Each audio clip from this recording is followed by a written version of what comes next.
خب دوستان، ما اینجا شیر ایویو داریم که مخفف الکترونیک اکسپنشن والو و کار این شیر چیه؟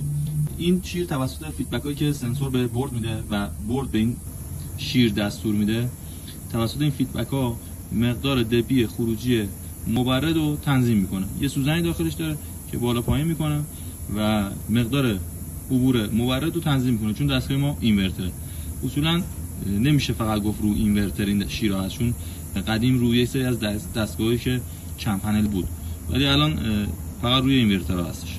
حالا خرابی این شیرها به چه شکلی هست؟ اینا بوبین داره، بوبیناشون 4 سیم و 5 سیم و 6 سیم هم باید باشه. بوبیناشون وقتی خراب بشه دیگه نمیتونه این شیر رو کنترل کنه، یعنی داخل این سوزنی وجود داره که این بوبین توسط این بوبین سوزن بالا پایین میشه. وقتی این خراب میشه عملا اون اتفاق نمیفته، یا خود این شیره خراب میشه، سوزن میره پایین گیر میکنه و شما نمیتونید با این بوبین سالم هم حتی اینو بکشی بالا و باید کامل این شیر رو عوض کنید که این نمونهشه. یه همچین شیریه که میتونید تعویضش کنید.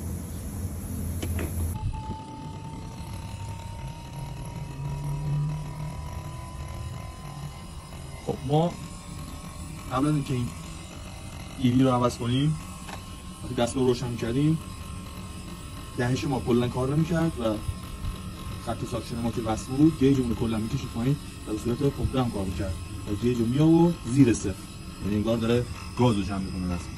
ولی الان داره کارش درست انجام میده، چون این شیر ایوی اون سوزن رو ریز ریز میکشه بالا، آروم آروم مسیر رو باز میکنه و دستگاه کارش ادامه میده.